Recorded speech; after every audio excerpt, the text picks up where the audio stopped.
Olá, pessoal, boa noite. Na nossa aula de hoje, nós vamos entrar num conceito, né, da parte de introdução à engenharia referente à parte de infraestrutura, tá?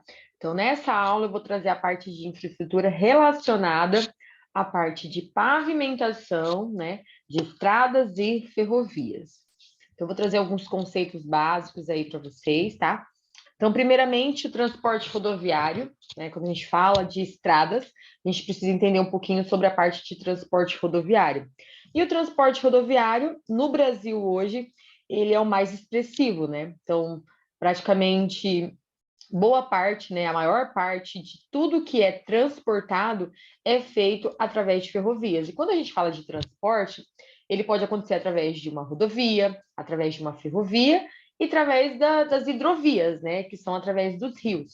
E o rodoviário, ele é o meio mais expressivo. Então, a maior parte do transporte, ele é realizado basicamente através do meio rodoviário, né?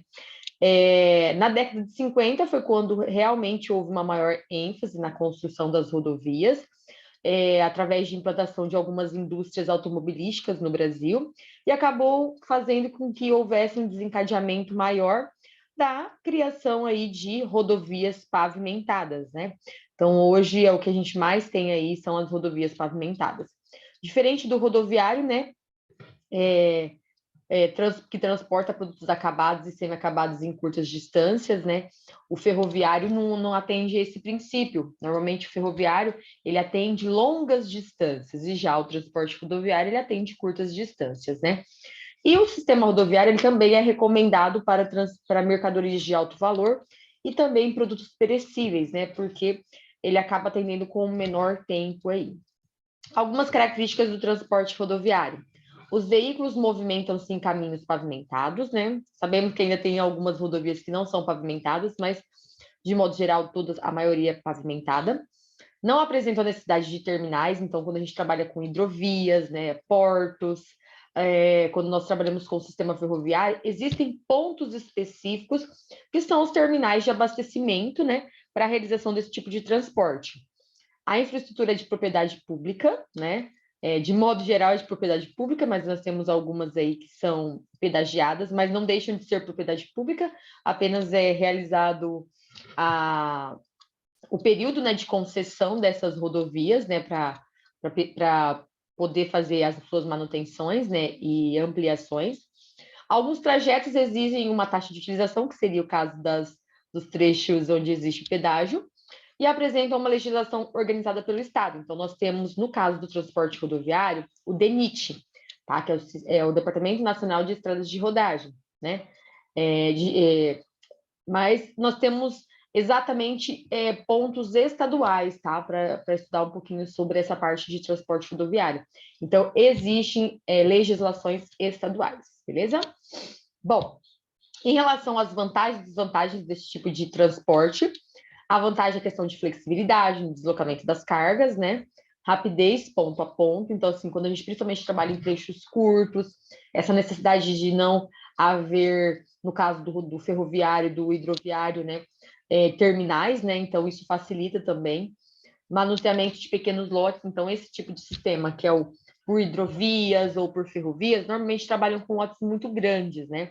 Então, essa porção menor do transporte consegue ser realizada pelo sistema rodoviário. Elevada cobertura geográfica, então as ferrovias ou hidrovias, elas são em pontos específicos, né? Então, o rodoviário, ele consegue atender uma maior proporção.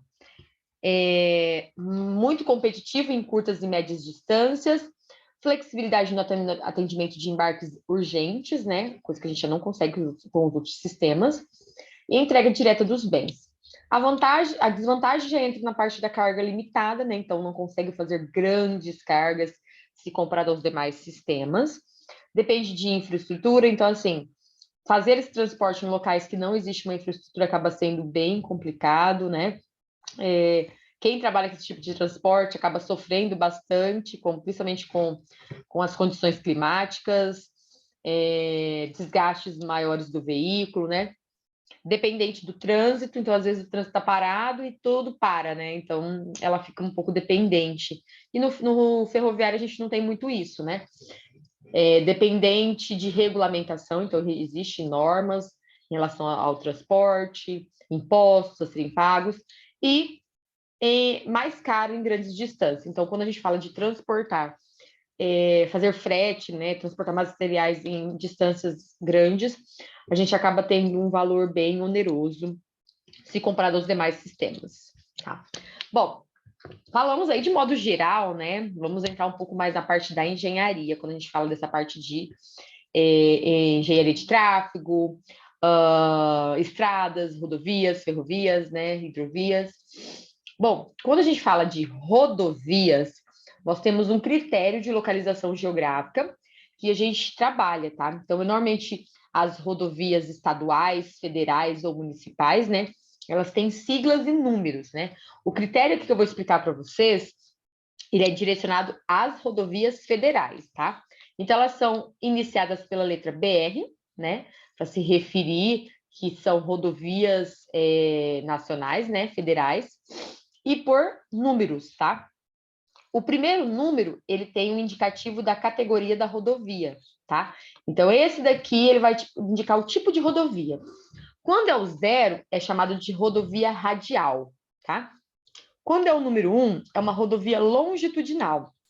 Então, é aquela rodovia que pega de norte a sul, ou de sul ao norte, né? O 2, quando começa com o número 2, são rodovias transversais, né? Nesse sentido. E o 3 são as rodovias diagonais. E o 4, rodovias de ligação, tá?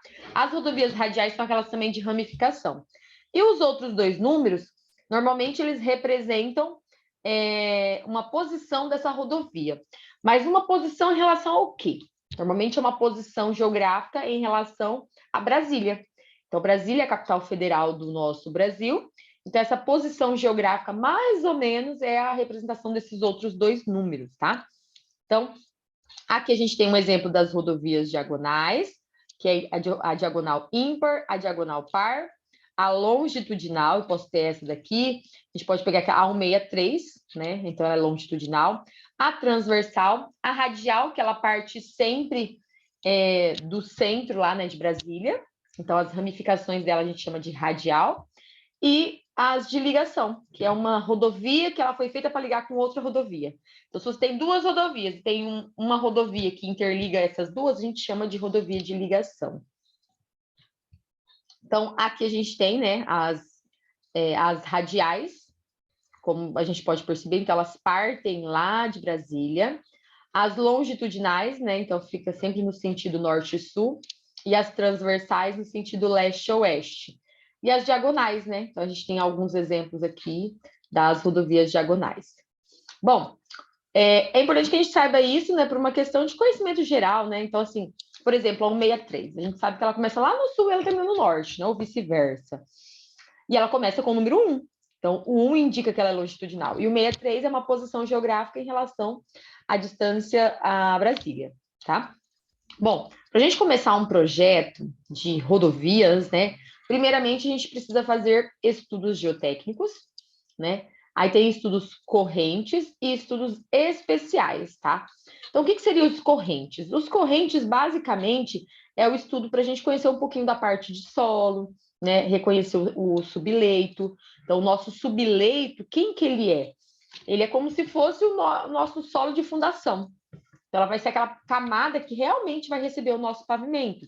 Precisa fazer-se um estudo de jazidas para verificar se o material que eu vou utilizar, né? Então, quando a gente fala de pavimentação, nós precisamos sempre pensar em movimentação de terra. Então, a gente tem que avaliar de onde a gente vai tirar esses materiais, né? Essas jazidas, de onde que vão ser, né? Onde vai ser os empréstimos. E também fazer sondagens, né? Para obras especiais que venham a acontecer. Então, durante um trecho aí de rodovia, às vezes a gente tem a necessidade de fazer uma ponte, um viaduto. Então, tem que fazer também essa parte toda de sondagem, não só da parte de movimentação de terra, do estudo das jazidas, né? Um estudo de empréstimo para verificar a distância desses locais, né? Para o local onde vai ser executada a obra, mas também a parte dessas obras de artes que venham a ser executadas, né?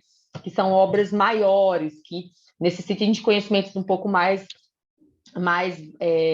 de mais informação, tá? Então, viaduto, ponte, tudo isso que seja uma obra de maior porte, é necessário também fazer essas sondagens, então são os chamados estudos correntes. Já os estudos especiais, já vai partir ali para o estudo da fundação, né? Vai precisar fazer um reforço, vai ter necessidade de fazer um talude, né?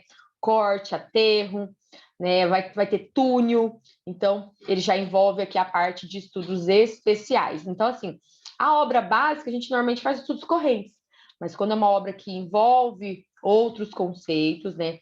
Outras dificuldades, né? Ou custos mais elevados normalmente, vai ter que fazer toda essa parte de estudo de fundação, de taludes, né? O talude ele vai funcionar muito ali com a nossa parte de contenção, né? Justamente em serra, né? Quando você faz uma rodovia no meio de uma serra, você pode, às vezes, ter que fazer túnel, outras vezes precisa fazer um talude, né? Então, criar uma proteção para que não haja nenhum desmoronamento daquele maciço rochoso, né? Ou de solo. Então, tem-se todos esses estudos importantes, tá? Primeiramente, a gente parte para a sondagem, né? Quando a gente fala de construção civil, a gente falou da sondagem SPT. Já na parte de infraestrutura, o ensaio que é feito é o ISC, que é Índice de Suporte Califórnia, que normalmente ele é conhecido como CBR, tá? Ele foi desenvolvido em 1929 e ele é voltado especificamente para o dimensionamento de pavimentos rodoviários. Então, é um tipo de ensaio que faz a coleta das amostras de solo para verificar sua resistência, suas características, e ele é basicamente usado para a parte de dimensionamento de rodovias, tá? Esse pavimento.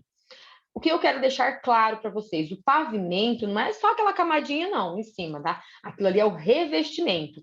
Quando a gente fala pavimento, é o conjunto. É o meu conjunto completo, com revestimento, com todas as camadas de solo compactadas. Então, tudo isso é o meu pavimento, tá? São feitos também, para o estudo de uma rodovia, os estudos geológicos e topográficos, né? Ou seja, vai ser feita toda uma investigação de campo, planos de sondagem, um mapeamento geológico, vai se fazer um reconhecimento e elaborar um anteprojeto, né? Exploração de campo, locação e depois o projeto definitivo, tá? Então, para começar um projeto de uma rodovia, primeiramente tem que fazer todo um estudo de tráfego, tá? Porque o estudo de tráfego vai subsidiar aquela minha ideia de rodovia para verificar o que é o tipo de veículo que mais passa, né? Quais são as proporções de cada tipo de veículo. E é importante também sempre ter uma prospecção, né? Aquela rodovia ter uma prospecção de crescimento, já para pensar nessas condições possíveis para o seu possível traçado.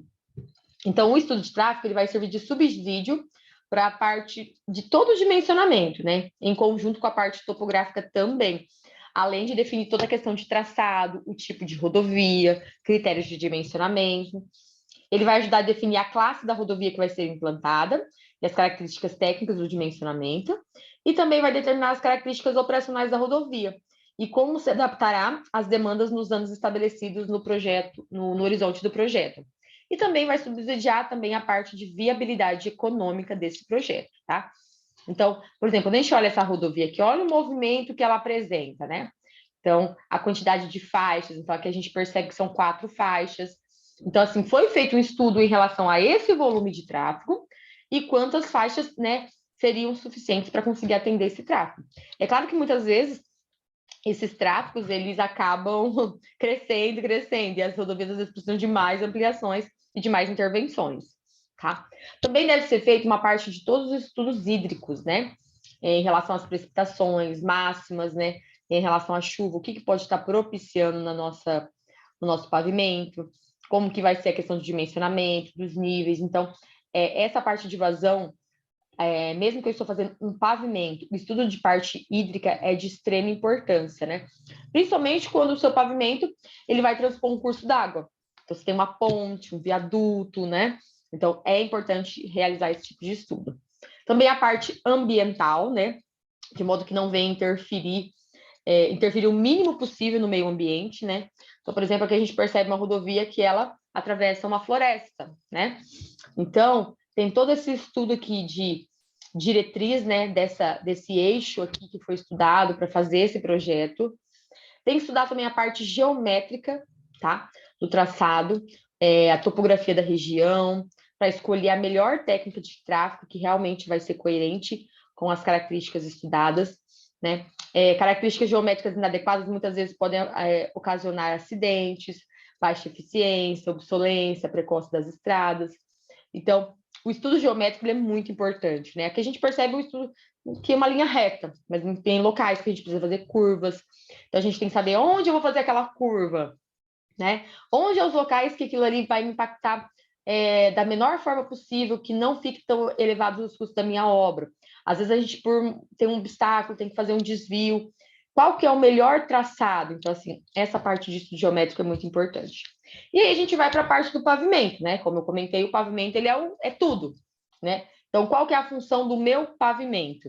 Ele é uma estrutura constituída sob a terraplanagem e destinada economicamente a resistir os esforços verticais, que são oriundos do tráfego, e distribuí-los. Então, o meu pavimento como um todo, ele tem que receber toda essa carga advinda do meu tráfego e ele vai transmitir lá para o meu solo, né? No meu caso, meu subleito, a minha fundação do meu pavimento, tá?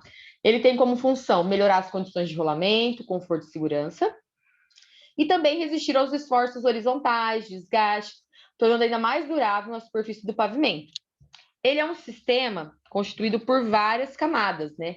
De espessuras finas, que são assentadas umas sobre as outras, compactadas, e que tem essa função de exercer a função da estrutura, né?